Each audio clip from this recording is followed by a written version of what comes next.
we also have like MiniMax audio and video models. People are actually enjoying using it, and we received many good feedbacks and expectations for our next generation models. You can like coding with video generation, audio generation, music generation, and so on. We absolutely use it for everything, and I think it's like very useful, especially for like dog feeding. Well. Hello, everyone. Let me take off the beautiful Cline bot. Hey, Nick, how's it going? It's going good. I love this background. I know, man. It's kind of like one of the best backgrounds we ever have made. How you doing? We're doing good. How are you doing today, or this evening rather? This evening is good. Today, let me bring some of our guests. I'm really excited because we've been talking about MiniMax M2 for so long, for the past couple of weeks, and I think it's one of those models that has been receiving a ton of attention. So today, I'm really honored and really excited to have joining us both Jade and Olive from MiniMax. Hey, how's it going? Hi, good. Hi, Hey, nice to meet you. I'm Jade from MiniMax. I'm Olive. Perfect. I think let's start from like the formalities and everything. Can you both like tell us a little more of like who you are, what you do at MiniMax, and a little intro about yourselves? Oh, me go first? Okay. So my name is Olive. I'm currently doing research at MiniMax and currently focusing on the scaling of reinforcement learning. I'm Jade.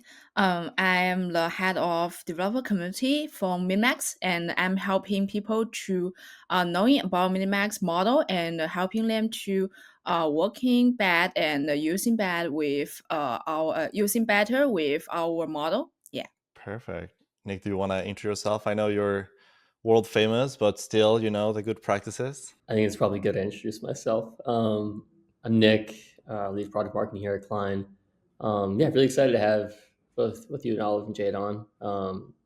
I think like what you guys have been sharing also on Twitter is really interesting. You guys seem to have, I don't know, you're thinking about things on a different level. So really excited to have you guys on.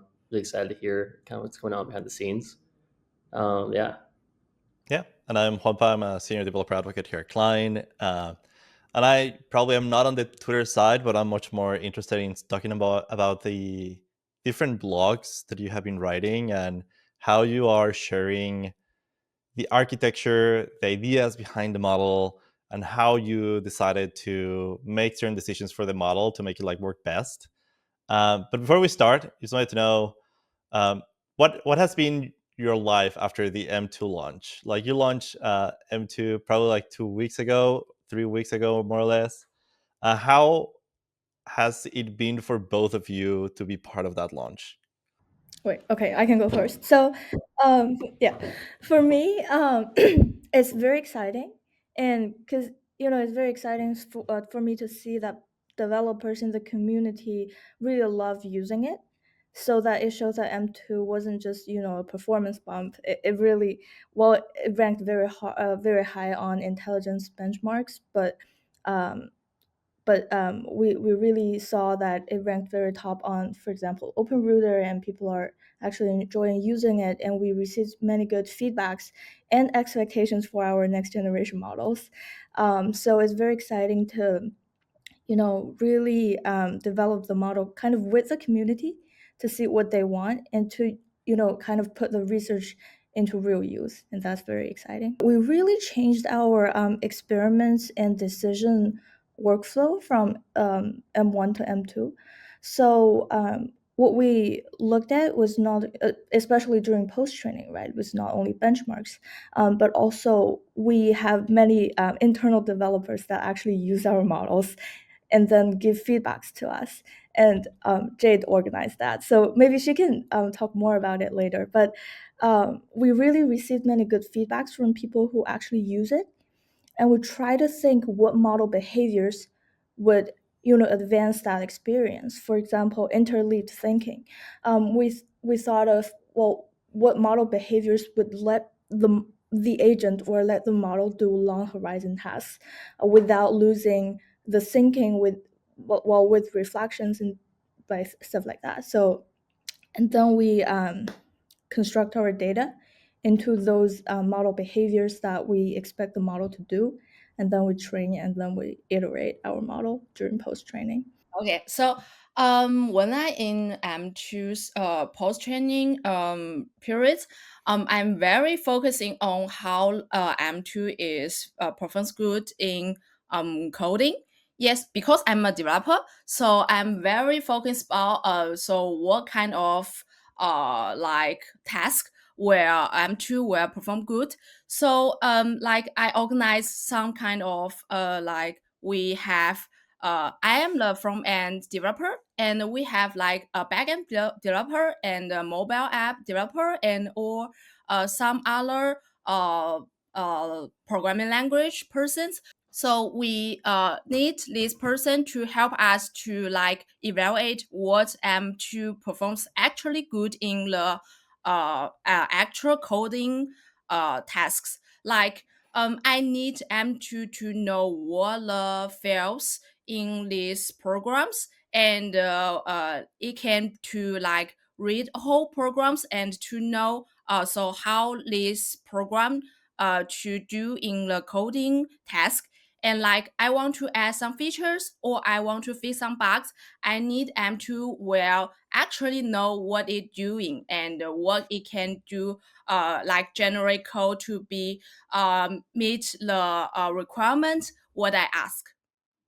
Yes, Mhm. it's what like we doing much better in M2 than M1, because we need to like get feedback to our post training, and like it can be reward and can be doing much better in the next chain. Yeah, I want to add on to that a little bit. So, giving an example, Jade actually helped out with a lot of front end data construction, and that helped a lot. Because, for example, as a research engineer, I didn't have a lot of front end experience. I didn't know, like, for example, in the process, the model did something that's not good. And then Jade, as an expert, comes in and really helped out. So I think that's one of the takeaways. As a researcher, like, can you tell me a little bit about what it's like working with? It sounds like you have a really great kind of feedback loop for feedback from your team, which and you guys have like a really a lot of people working on things that are not just models, and so you have a lot of engineers that are able to kind of test and dog food these models. Can you tell me what like as a researcher what it's like getting that qualitative feedback versus you mentioned Jade set up some of the structured data from the front end engineers. Like, as a researcher, what which is useful when? How do you like delineate between these two kinds of data sets? Right. I think the key point um, is how you design the data construction. For example, how you design the query construction set, and how you validate if something. So it's more like from the qualitative to the quantitative, and that's where research engineers usually comes in. And it's more like we help out them. It's more like, for example, I help out Jade instead of they help out us. Yeah, and we also consider about like what like M2 actually coding good in different kind of coding tools like Climb and so on. So we need to actually evaluate like M2 in Climb in our post training period. Yes. I wonder specifically, you mentioned a little bit of like adding interleaved thinking. Maybe not everyone is like familiar with it. Can you like help us share more about like interleaved thinking, and from your perspective as a researcher, like how did you decide to add it to your model as part of these agentic workflows? Oh, actually, we had during the early phase of development, we had some discussions with Professor Jun Xianhe and Wen Huchen, so two professors, and we thought of like what information does a model need to actually do a very complex and long horizon agentic tasks. And for example, it has to use tools, and we all know that it has to interact not only with text but also with the environment. For example, for coding tasks, it could be like the terminal, for example, and for researching tasks, it has to search very deep and stuff like that. And we also thought that the model also needed reasoning, and it also need to think about what to research, what to analyze, right? And then after getting those, for example, search feedback, for example, the terminal outputs, we also think, okay, the model then need to reason for example, for another step, to see if, oh, I need to search for another thing, if I need to use another tool. And that's why we came up with, or like stick with, interleaved thinking.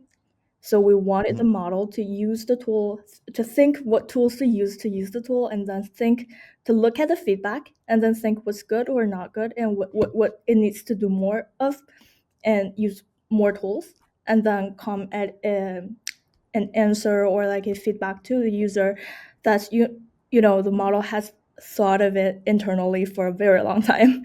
Gotcha. And the second question, I thought it was interesting how you contrasted agentic models to reasoning models. Mhm. I know we talked about this a little bit before, but could you kind of go into that again? I think that's really kind of helpful, at least for me to hear. Right. Kind of is it about the environment Mhm. that agentic models are aware of? Like, could you kind of contrast the two and how you guys see these different models? Oh, actually, we have an agent product in our company. Yeah. That's one really, really good application for our model. So for that, for example, the environment would be the internet, the search internet. It could be some database if you access it to it, if you connect your own. And also, I'm not sure if I can say this here, but we've been actually using the model to help with our own work. So the environment is our internal Yeah. workplace. Yeah, I'm not sure if I can disclose this though.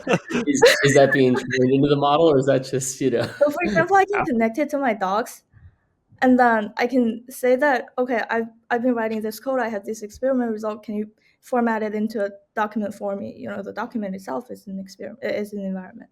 Yeah, Mhm. I also use this intern agent. Like for example, oh, I got a group ID from a user, and I need to like for like two months ago, I need to like open Grafana and type this group ID and search like, oh, this is the log, this is not the log. So for now, I can ask the intern agent, help me to search about this group ID, and these users have some error when it in term this query. So Mhm. like 1 minute ago, and so the agent will give me the feedback. And I see, this error, and maybe this user made like he made like arrow, like I can show it the documents, like it can help the user to like get better with our models. Yeah. I find it like very interesting that it seems like as an AI model lab, there's like some secrets into like if you're using the tool or not for your own work. Uh, I mean, I kind of like take a look at Nick right now, and I'm like, Nick, you are probably one of the most power users of Cline. Like Yeah, I think I have no restraint. Everything. we absolutely use it for everything beyond code, and I think it's like very useful, especially for like dog feeding. Or a friend of mine says that dog feeding sounds awful, so drinking your own champagne, where like you need to test out your own tools and see how it works. Is that something like is very very common in like in the Minimax team, where you're like testing these tools yourself, doing it for like work or some like other stuff? Or do you think there's like this feeling of, like maybe we shouldn't be using AI so much internally? I think it's very common, right? It's, as someone who works in this industry, it's very common to use AI myself to improve the work efficiency. I think that's fair. I know that you both like have been very plugged into the community. Like every time that I go to Twitter right now slash X, I see some Minimax thing happening all the time. Either it's like from Jade or Olive or Minimax the account, or Skylar, I think is Yes, guy. the other person that I see a lot. Um, I wonder like what are some interesting projects people are building with Minimax? Like if I'm looking for some inspiration to use Minimax, where or what should I be doing with it? Yeah, I think so for M2 there are so many like interesting coding projects that post in X. And so we not only have M2 coding, yes. So we have to very good with some like coding tools like IDEs, coding plugin, and like a CLI as and so on. So we also have like Minimax audio and video models. They can not only to like generate directly by API, it also have MCP. So when M2 have tool use capability, so you can use our MCP like Allen to our M2 tool use session, so you can like coding with and like doing some agentic works with like video generation, audio generation, music generation, and so on. Nice. Yeah. That's nice. Is there any particular songs or like generation that you've been listening to lately? Oh, I have seen like one of actual project has post in GitHub like one people using like M2 with our audio model like generate a mobile app, and it can be Mhm. like prompting type of sentence and to describe what you're uh, thinking today, and it will be generate music and directly to send to your mobile app. Yeah, it's a very good like project like when people thinking like putting an idea and using M2 and our music generation model into a mobile app, and it can be released in GitHub and announce in Twitter, and help every Twitter want to like using this app to like I want to generate music by one sentence within an app. Tell us a little bit more about like the kind of like the experience of like Minimax M2 in Cline. Like, how has that been on your side? I mean, we got a lot of excitement when like people started to see the model, and giving it for free for a couple of weeks was Yes. incredible for people to test it out. But on your side, like, how does that look like? How does it look to have like Cline connected and being able to see people starting to use the project or the model? Oh yeah, we actually we are very exciting about like people using Climb and using M2 in Climb, and we think like Climb is one of the most popular coding tool in the community, and many people like firstly don't know what is Minmax, but Minmax is has been a 3 hours company, and we want people know that about Minmax is very good at large language model, and so the first time we have published M2 with for free for many people to know M2 is a very good model, like in the coding task, and now we think like many developer in Discord, in Reddit, of Climb, they have figure out they have idea like, oh, M2 is a very good model and with very fast inference and lower prices. They want to use M2 model in their daily programming task because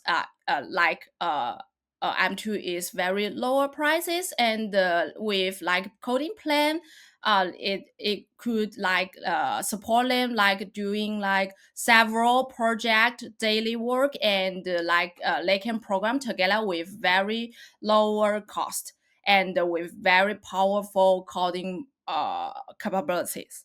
Yes, and we want work with coding community together and to help like Climb and others coding tools like support much more powerful coding tools for these developers. They can use these tools in their daily programming better. Yes, and like we have like submit some PR to client to help the client can support interleaved thinking and the tool use better. Yes, this is what we are doing. Yeah. Yeah, I would love to hear more about open source, what that means for MiniMax. Well, on the model development side, I can share a bit, but yeah.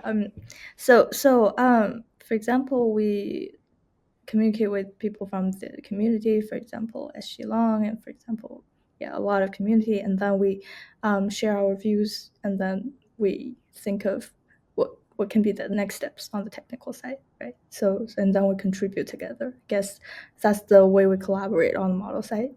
So we also like communicate with like different kind of like Slime, like others, and like VRM, and like other agentic uh products. They can work together to like build a better application for many people using different tools and application with M2.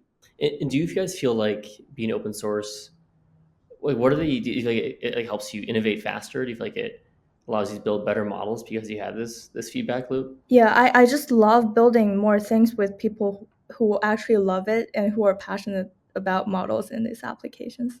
Awesome. And do you guys expect people to? I know there's been a lot of chatter about some companies that have taken like GLM 4.6 and tuned it for their own agentic coding environment. Do you guys expect people to do the same thing with MiniMax M2? Is this kind of a motion for you guys, or you want the model to kind of stand on its own? Oh, I don't have expectations myself. If it's a good model, people would use it. People would do experiments on it. We Yeah. can work things out together. Yeah. Yeah. Have you found like any, like this openness brings a lot of like value? Like, what are some examples of recommendations or work that people from the community have uh, given back to the model itself? I think given back to the model itself, that would we received a lot of advice from the community that we will better in our next generation model. Yeah, we think we have received many feedback in different kind of communities. Like some kind of is actual programming feedback, like maybe I'm too doing not good in Golang or something.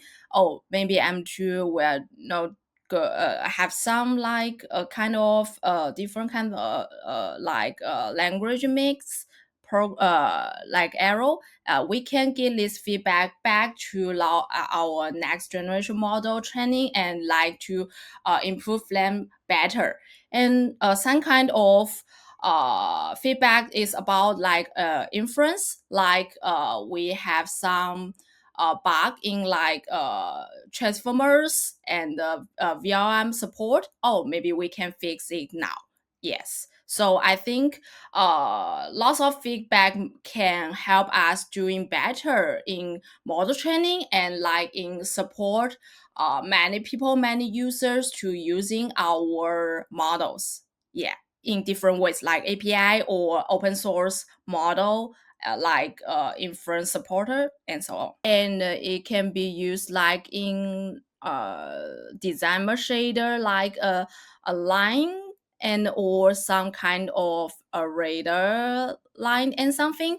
It can be like very logic with algorithm and to design and to be a shader used in a game task.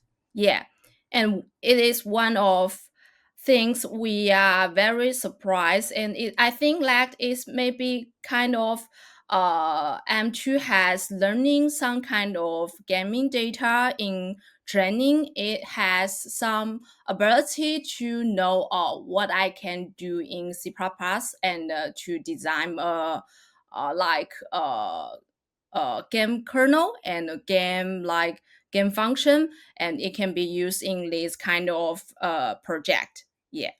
Shifting gears a little bit. So I'd love to know from you guys. Mm-hmm. We're actually we're about to release Minimax M2 into the client provider, and they make it free again.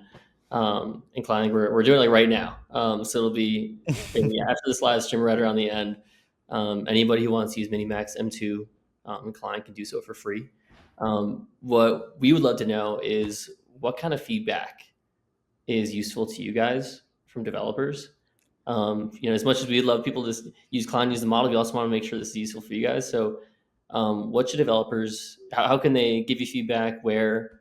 How can you guys get the most out of this? Oh, we have many kind of community. We have our Discord, and we have our Twitter account. You can and me. I also in client Discord, and I have say hi in client Discord, and you can like DM to me, and and you can also talk about M2 what is good and what is better, what is bad, and you can show us your good showcase and the